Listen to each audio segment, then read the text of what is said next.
Hello everyone, welcome to another collection video. This is going to be a small one, so I wanted to add on to here as well, after we're done looking at these, some updates on what you can expect from the channel for the end of this year and in January, start of next year.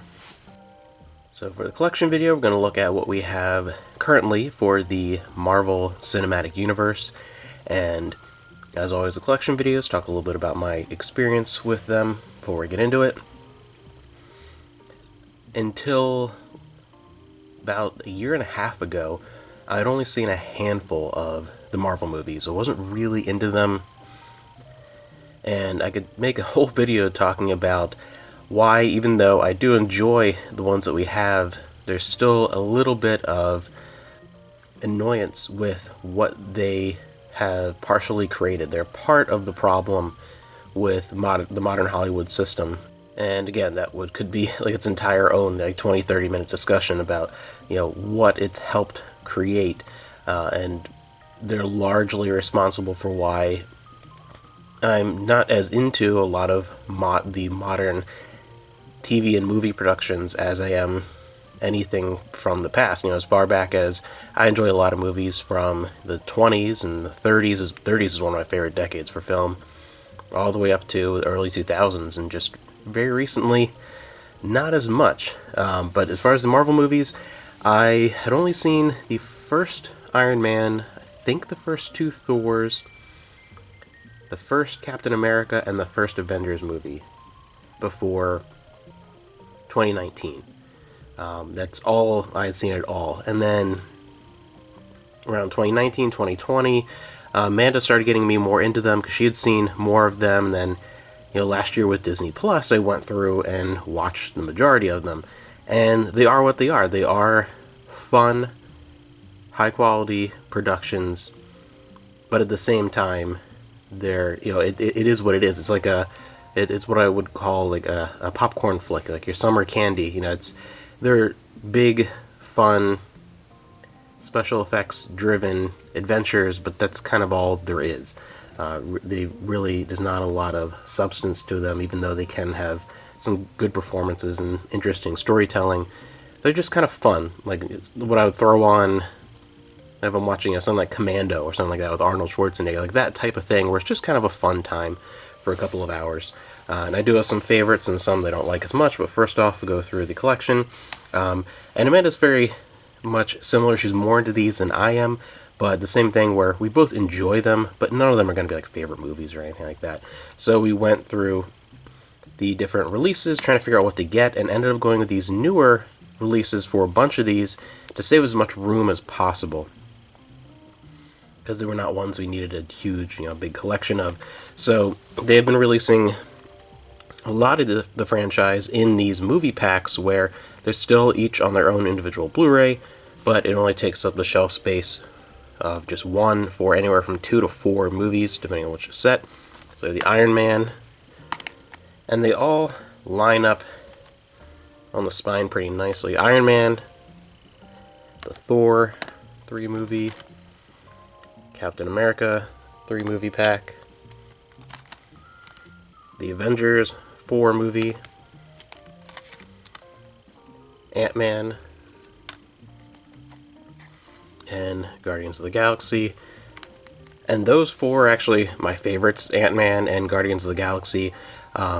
Especially, I really like the Ant-Man movies, the kind of heist movie elements. I enjoy the sci-fi elements and the humor, and just the overall tone of the Guardians of the Galaxy.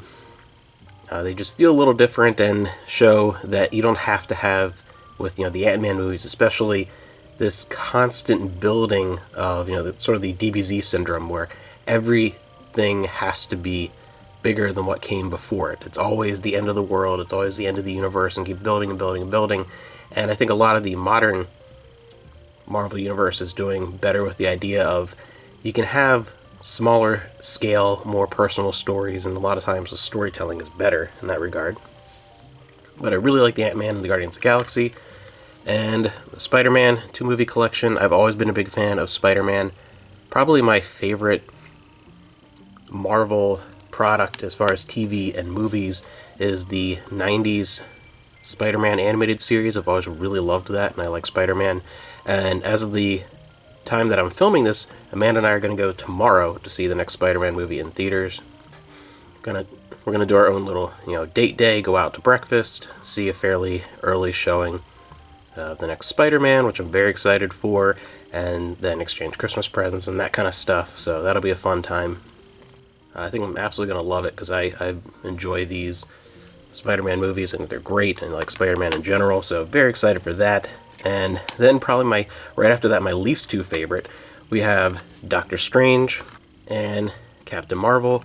Between the two of them, I would honestly prefer the Captain Marvel over Doctor Strange. Doctor Strange is the only one of these movies in the entire, franchise so far, that I've seen that I just genuinely didn't like. I found it to be very dull and uninteresting. I did not really like that one at all. Captain Marvel, it would be my, next to least favorite, but even that, I would pick over Doctor Strange. Didn't like it. I don't really like Hubert Cumberbatch in general, so that might be part of it, but didn't like that one at all. One of the better ones, Black Panther. Really, really good movie. And the most recent one that we've picked up, which immediately became one of my favorites, definitely like a top 6. I just, again, thought it was a lot of fun. I like these type of stories. Black Widow, I thought it was great. I love the cast. I think Marvel, the one thing that it does really well is the humor, and this was no exception. And again, I like a lot of the ones that aren't the giant, end of the world, end of the universe type stories, a little more character focused, and I thought that was great.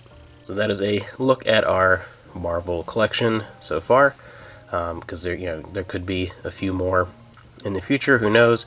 I'm kind of done in my mind though with a lot of the superhero stuff. I'm really over it. Like, it's just way too much. Haven't really been into the TV shows. The only one I've really watched was WandaVision, and I really enjoyed that, especially because I'm a huge fan of a lot of old sitcoms. So that was one right up my alley. But in general, it's just too much between all the movies and TV shows, and just keeps going, going, going. So I like this because it's just one complete cycle and ends, and we'll see in the future if there's any beyond this that catch my interest enough to check out. Aside from Spider-Man, I'll probably watch any of the Spider-Mans that come out just because I really enjoy that character. I love the old cartoon and the old live action show, and the Sam Raimi movies, that kind of stuff. So I like Spider-Man, so that I'll at least be into. We'll see about anything else after this. It's just a giant fad, though, that I kind of hope slowly but surely goes away, and I think it would be beneficial for movies as a whole. As far as what to expect from the channel coming up, there actually is going to be a lot in the next few weeks. We're going to do some of our usual end-of-the-year things. I've been saving a few pickups from things like the Warner Archive to show at the end of the year, along with things like Christmas gifts and that kind of stuff. The big end-of-the-year pickups thing, and we're also going to do our Amanda and I together, our videos of the favorite books that we read this year, favorite video games that we played this year, and the favorite movies that we watched this year for the first time, new to us type movies, as we did last year. And I still want to this week film our Stargate franchise video, just didn't have a chance to do that earlier. And the beginning of the year, we're going to do, this is going to be a big one because of what happened this year, we're going to go through our entire current Blu-ray collection. We did that last year, and I think the year before that as well. I think we did 2 years in a row, I'm trying to remember. But we'll do that collection video together, and that's going to be huge because might have been the biggest year ever for Blu-ray on the collection. There's just been a lot from big TV series releases, the Kino Lorber collection, Warner Archive, that kind of stuff. So that'll be a huge one. And also in January, we'll do, as we did last year, a look at our current PS4 and Nintendo Switch collections, because those are our two current systems that we're playing the most and buying the most games for and that kind of stuff. So those are the collections that have been growing the most. So a lot of that stuff coming up in the near future. There's going to be a lot of big videos, like longer videos, coming out in the next few weeks. We have a whole lot to work on. So I hope you guys have a good end of the year and happy holidays, and I'll see you in the next video coming up pretty soon, hopefully. Got a whole bunch coming out within the next week or two.